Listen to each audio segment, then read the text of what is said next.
Hello students, welcome back to my next video lecture. Myself Saurav Gautam.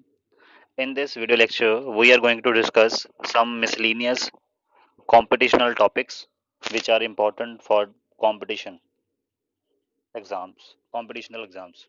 Okay, so first of all, जैसे rate law equation for the reversible reaction, जो हमारे पास reversible reaction होता है उसके लिए हम rate law equation कैसे लिखेंगे। फॉर एग्जांपल रिवर्सिबल रिएक्शन में क्या होता है, reaction carry out in the forward direction as well as in the backward direction. ठीक है, तो जो फॉरवर्ड रिएक्शन में जब रिएक्शन हो रहा है तो उसके लिए जो रेट कांस्टेंट की वैल्यू हो that is K1, and backward direction में जो रिएक्शन हो रहा है उसके लिए रेट कांस्टेंट की वैल्यू है K2।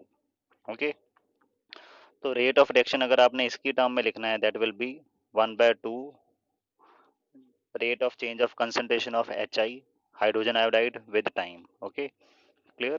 और अगर इनकी टर्म में लिखनी है रेट लॉ इक्वेशन, ओके मतलब रेट लॉ इक्वेशन अगर लिखनी है आपने इस इक्विलिब्रियम रिएक्शन के लिए तो वो क्या बनेगी। अगर फॉरवर्ड रिएक्शन की बात करें, फॉरवर्ड रिएक्शन की बात करें, ठीक है, तो उनके लिए ये रिएक्टेंट है, then the reaction will be rate rate law equation for the forward reaction will be rate is equal to K1H2I2। Okay, हम मान लेते हैं इनकी मॉलिक्यूलरिटी वही है जो स्टोइकियोमेट्रिक इक्वेशन में रिप्रेजेंट करी गई है। क्लियर। और बैकवर्ड रिएक्शन के लिए अगर रेट ऑफ रिएक्शन मानना हो, बैकवर्ड के लिए, बैकवर्ड में बट प्रोडक्ट की कंसंट्रेशन कम होगी। क्लियर, तो रेट बैकवर्ड रिएक्शन के लिए क्या बनेगा K2HI⁻²। ओके, और हम यहाँ पे जो रेट लॉ इक्वेशन लिख रहे हैं वो फॉरवर्ड डायरेक्शन के लिए लिख रहे हैं। तो बैकवर्ड में जाने पे HI की कंसंट्रेशन कम हो रही है जिससे जिसकी वजह से फॉरवर्ड डायरेक्शन का जो रेट है वो कम हो रहा है, तो इसको हम नेगेटिव लिखेंगे। ठीक है, तो overall rate of forward direction क्या लिखा जाएगा, इन दोनों का सम, इन दोनों रेट्स का सम। Okay, clear. क्योंकि अगर ये रेट ज़्यादा होगा, इसको नेगेटिव में क्यों लिखा है, अगर ये वाला रेट ज़्यादा होगा इट मीन्स, तो उस time rate of forward reaction कम हो जाएगा। तो rate law equation for the forward reaction is equal to rate is equal to K1H2I2 minus K2HI²। This is the rate law equation for the forward reaction. Okay, clear. Now the second topic is rate law equation for the reaction involves parallel और side reactions. Parallel और side reactions क्या होते हैं, जैसे for example जो ए है वो react होके बी भी बना सकता है और सी भी बना सकता है। क्लियर। और ए जब बी में कन्वर्ट हो रहा है, मान लो इस रिएक्शन के लिए जो रेट कांस्टेंट है दैट इज K1, और जब ए सी में कन्वर्ट हो रहा है तो उस रिएक्शन के लिए जो रेट कांस्टेंट है that is K2। Okay, clear. For example जैसे ये एग्जांपल है, जब KOH को ऐड किया जाता है इथाइल ब्रोमाइड में there is formation of ethene KBr and H2O, or either, or you can get ethanol and KBr। Okay, clear. तो अगर ऐसा हो तो आपके पास rate of formation of the reaction, rate law equation क्या बनेगी इस रिएक्शन के लिए, rate is equal to -dA/dt अगर हमने डिफरेंशियल इक्वेशन में लिखना है। और अगर रेट लॉ इक्वेशन लिखनी है इस रिएक्शन के लिए तो क्या बनेगी, rate is equal to K1 into A। Okay, for this reaction, and similarly for this reaction, A conversion of A to C, for this reaction rate will be K2A। okay, and overall rate will be this, rate law equation will be this for this particular parallel reaction। okay, okay। और अब यहाँ पे B की अगर आपने निकालना हो percentage yield of B, percentage yield of B will be, कैसे निकलेगी, बी वाले reaction A to B conversion के लिए जो रिएक्शन है उसके लिए रेट कांस्टेंट क्या है K1 divided by sum of the rate constant means K1 plus K2। Okay, clear. ये कैसे एक्सप्रेशन बना है, जैसे A to B conversion reaction के लिए रेट लॉ इक्वेशन क्या बनी, rate is equal to K1 concentration of A, और ओवरऑल रेट कांस्टेंट क्या, रेट लॉ इक्वेशन क्या बनी, इस इन दोनों रिएक्शन का जो सम बना वो क्या बना था, rate is equal to K1 plus K2 common आ गया था, अब K1 प्लस K2 और ए कॉमन आ गया था। ठीक है, तो ये आ गई ओवरऑल के लिए। ठीक है, और ये आ गया rate of formation of B के लिए।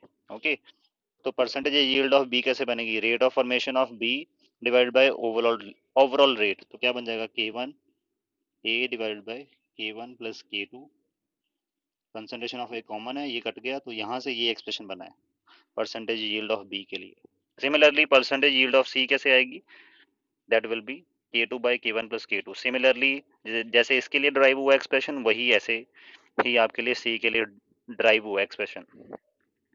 Okay, so next, now variation of various reactants, intermediates and product concentration in consecutive reaction। consecutive reaction क्या होता है? जो रिएक्शन दो एक से ज्यादा नंबर ऑफ स्टेप्स में हो रहा है। जैसे मान लो A to C कन्वर्जन हो रही है बट वाया B, तो B is the intermediate. Okay, clear? क्योंकि at the end of reaction ये नहीं आएगा, बट ये ड्यूरिंग द रिएक्शन आ रहा है, so that's why it is called as the intermediate. तो A टू B कन्वर्ट होने के लिए मान लो जो रेट कांस्टेंट है इस रिएक्शन के लिए दैट इज K1, और B टू C जो रिएक्शन हो रहा है उसके लिए जो रेट कांस्टेंट है that is K2। Okay, clear? तो इसमें वेरिएशन बतानी है कि इनकी कंसंट्रेशन कैसे वेरी करेगी। This is concentration versus time plot. Okay, तो अगर हम ए की बात करें तो ए की तो कांस्टेंट कॉन्टिन्यूसली डिक्रीज ही होनी है। Why so? बिकॉज ये रिएक्टेंट है, तो ये चाहे बी में कन्वर्ट हो चाहे सी में कन्वर्ट हो, मींस ए तो ओवरऑल डिक्रीज ही होगा। क्लियर? और शुरू में जो बी है, जब ए से कन्वर्ट होकर बी बनेगा तो शुरू में जो बी की कंसंट्रेशन है वो इंक्रीज करना शुरू कर जाएगी क्योंकि बी बनना शुरू हो जाएगा। ओके, सी शुरू में इतना नहीं बनेगा क्योंकि बी बनने के बाद वो सी बनाएगा ना। जब तक बी नहीं बनता सफिशिएंट अमाउंट में तब तक सी बनना शुरू नहीं होगा। तो इसलिए जो सी की कंसंट्रेशन है वो शुरू में धीरे धीरे बढ़ेगी और बी की कंसंट्रेशन एकदम से बढ़ेगी। ओके, और जब बी की कंसंट्रेशन बढ़ते बढ़ते एकदम एक मैक्सिमम लेवल अटेन कर लेगी। Okay, clear? और उस मैक्सिमम लेवल पे अटेन करने के बाद क्या होगा? वो सी में कन्वर्ट होना शुरू हो जाएगा, तो सी की भी सफिशिएंट अमाउंट में बढ़नी शुरू हो जाएगी कंसंट्रेशन, और मैक्सिमम के बाद वो एकदम डिक्रीज होने शुरू हो जाएगा क्योंकि ए खत्म हो चुका है, जितना भी बी बना है उसको सी में कन्वर्ट होना ही होना है। तो यहाँ पे मैक्सिमम अमाउंट अटेन करने के बाद B will start decreasing and C will continue to grow like this. Okay, ultimately B जो है वो रिड्यूस कर जाएगा जीरो कंसंट्रेशन पे, और सी की मैक्सिमम कंसंट्रेशन जो आनी होगी वो आ चुकी होगी, और सिमिलरली ए जो है वो मिनिमाइज कर जाएगा। Clear? So this is the variation of various reactants, intermediates, product in case of consecutive reactions. Okay. Now dependence of rate on the species other than the reactants। कई बार क्या होता है, जो आपके पास कैटलिस्ट है उसके ऊपर भी रेट ऑफ रिएक्शन की डिपेंडेंस आती है, और रेट लॉ इक्वेशन में उसकी भी प्रेजेंस होती है। जैसे इस रिएक्शन के लिए जो रेट लॉ इक्वेशन लिखी जाएगी उसमें आपके पास एक तो ये एसीटोन हो गया, और साथ में देखो I2 नहीं लिखा, reactant is not I2 is not I2 is not capable to change the rate of reaction, but H positive ion concentration will be। So that's why यहाँ पे H positive ion है, ये practically observe किया गया है, तो इसलिए इसकी rate law equation ऐसे लिखी गई है। Okay, and the next fifth point is order of reaction can change with change in conditions such as temperature, pressure, etc. But molecularity of the reaction is invariable। Okay, order of reaction आप change भी कर सकते हो by changing the conditions such as temperature and pressure, but molecularity change नहीं होती। For example, अगर इस reaction की बात करें तो इस रिएक्शन के लिए वैसे जो rate law equation experimentally find out की गई है that is this. Okay, clear? तो अगर हम इसके अकॉर्डिंग देखें तो eight low pressure of ammonia तो क्या होता है, eight low pressure of ammonia denominator में 1 के कंपैरिजन में इसको नेग्लेक्ट कर दिया जाता है, तो ओवरऑल रेट लॉ इक्वेशन क्या बन जाती है, this. Then the reaction appears to be first order. Okay, but at high pressure of ammonia, अगर अमोनिया की कंसंट्रेशन बहुत ज़्यादा हो, हाई प्रेशर पे बहुत ज़्यादा हो जाएगी ना, तो डिनोमिनेटर में 1 को नेग्लेक्ट किया जा सकता है एज कंपेरिजन टू दिस। तो 1 को नेग्लेक्ट करने पे क्या होता है, you will get this equation, और यहाँ से ये कट गए दोनों और कांस्टेंट आ जाएगा आपके पास, तो rate comes out to be constant, it means zero order reaction. तो at high pressure you will observe zero order reaction and at low pressure you will observe first order reaction. Okay, clear? So that's why यहाँ से आता है कि pressure low या high करने पे देखो you are getting order of reaction changed। So that's why we can say that order of reaction is dependent on temperature and pressure। Okay, and the last is transition state theory। Okay, transition state theory क्या थी, जैसे हमने पढ़ ली है collision theory. Collision theory में कई सारी problems हैं, कुछ एक रिएक्शंस की अगर आप रेट लॉ इक्वेशन निकालना चाहो कोलिजन थ्योरी से, या रेट ऑफ रिएक्शन निकालना चाहो with the help of collision theory, तो वहां पे वो फेल हो जाता है। तो एट दैट टाइम हमारे पास काम में क्या आती है, ट्रांजिशन स्टेट थ्योरी। इसके पोस्टुलेट्स क्या हैं, ये कहती है कि reactants before forming product come together and form an intermediate called as the activated complex। कि reactant प्रोडक्ट बनाने से पहले वो एक एक्टिवेटेड कॉम्प्लेक्स बनाते हैं, okay, which has higher energy than both of reactants and products. ठीक है, जैसे हमने पढ़ा था ना कि रिएक्टेंट से प्रोडक्ट में कन्वर्जन होने से पहले ये एनर्जी बैरियर क्रॉस करना होता है। ठीक, इसको बोलते हैं activated complex. Clear. Transition state theory का फर्स्ट पॉस्टुलेट यही है कि एक्टिवेटेड कॉम्प्लेक्स बनता है जिसकी एनर्जी हायर होती है as comparison to reactants and products. And activated complex has a transient existent. Transient existent means कि ये बस थोड़े टाइम के लिए आएगा और जैसे बनेगा वैसे ही ये डिकम्पोज होकर प्रोडक्ट बना देगा। And the activated complex is in equilibrium with the reactant molecules. ठीक है, जो एक्टिवेटेड कॉम्प्लेक्स बनता है वो एक रिएक्टेंट मॉलिक्यूल के साथ इक्विलिब्रियम में रहता है। इट मींस ये बैकवर्ड, कई बार क्या होता है एक्टिवेटेड कॉम्प्लेक्स बनने के बाद दोबारा ये रिएक्टेंट में कन्वर्ट हो जाता है, not get converted to the product. Okay, कई बार ये प्रोडक्ट में बनने के बजाय दोबारा से बैक शिफ्ट कर जाता है reactant side. Okay, clear. So it means reactant to activated complex conversion वाला जो रिएक्शन है दिस इज इन इक्विलिब्रियम, और एक्टिवेटेड से कॉम्प्लेक्स से प्रोडक्ट बनने वाला जो reaction that is forward direction, क्योंकि ये बैकवर्ड शिफ्ट नहीं करेगा। एक बार एक्टिवेटेड कॉम्प्लेक्स अगर प्रोडक्ट साइड मूव करना शुरू हो गया that will ultimately lead to formation of product. Okay, तो यहाँ से जो रेट कांस्टेंट ये वाला आ रहा है एक्टिवेटेड कॉम्प्लेक्स से प्रोडक्ट कन्वर्जन के लिए, उस रेट कांस्टेंट के लिए एक्सप्रेशन बना ये वाला। Okay, this is the expression where ये जो k है that is what is k here. Okay, let me wait let me erase this. Okay, what is k here, k is the equilibrium constant for this reaction. Okay, clear. Na is Avogadro number, H is Planck's constant। और ये k के लिए expression दिया था activated complex theory ने।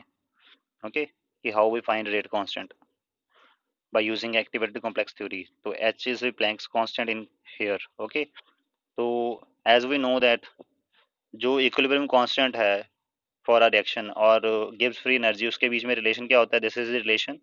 Okay, तो यहाँ से log k की वैल्यू निकाल ली, उसके लिए क्या एक्सप्रेशन बन जाएगा, this delta G R T by delta G by R T. और के का एक्सप्रेशन क्या बन जाएगा, इसको अगर एक्सपोनेंशियल फॉर्म में लिखना हो तो हम k is equal to e raised power this बन जाएगा। के बिकम्स इसकी इस एक्सप्रेशन की हमने एक्सपोनेंशियल फॉर्म लिख दी दिस। ओके, और डेल्टा जी की वैल्यू क्या होती है, delta H minus T delta S, वो अगर यहाँ पे पुट कर दें after putting the value you will get what kind of equation, this equation, and this can be written like this. Okay, clear. तो इट मींस अगर आप अब ये के की वैल्यू पुट कर दोगे, ये वाली ये जो फर्स्ट इक्वेशन है इस इक्वेशन में आप वो वाले के की वैल्यू पुट कर दोगे जो अभी आपने निकाली है in term of delta H and delta S.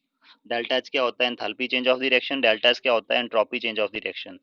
तो यहाँ से एक्सप्रेशन क्या बन जाएगा रेट कांस्टेंट के लिए, this is equal to this. Okay, अगर आप इस एक्सप्रेशन को कंपेयर करोगे with the collision theory expression जो उसने दिया था रेट कांस्टेंट के लिए that is equal to this, तो यहाँ से क्या निकल के आएगा कि पी जेड ए बी की वैल्यू जो है वो किसके इक्वल आती है, E raised power delta S by R. Okay, got it. बस ये है, मतलब आपने ये याद रखना है, मेन ये वाला एक्सप्रेशन है, ये आपको याद होना चाहिए कि कोलिजन थ्योरी में ये निकालने के लिए क्या एक्सप्रेशन है। Okay, clear. और ये वाला basic, got it. And postulates of the transition state theory, transition state theory में के कैसे निकालते हैं वो याद करना है आपने। ओके, उसके लिए एक्सप्रेशन क्या है, कई बार एज इट इज आ जाता है और आपने सिर्फ वैल्यूज पुट करनी होती है। ठीक है, और यहाँ पे आपके पास वेट, यहाँ पे आपके पास एन है। Okay students, so this is done with the chapter chemical kinetics. We will start next chapter surface chemistry. Okay, thank you.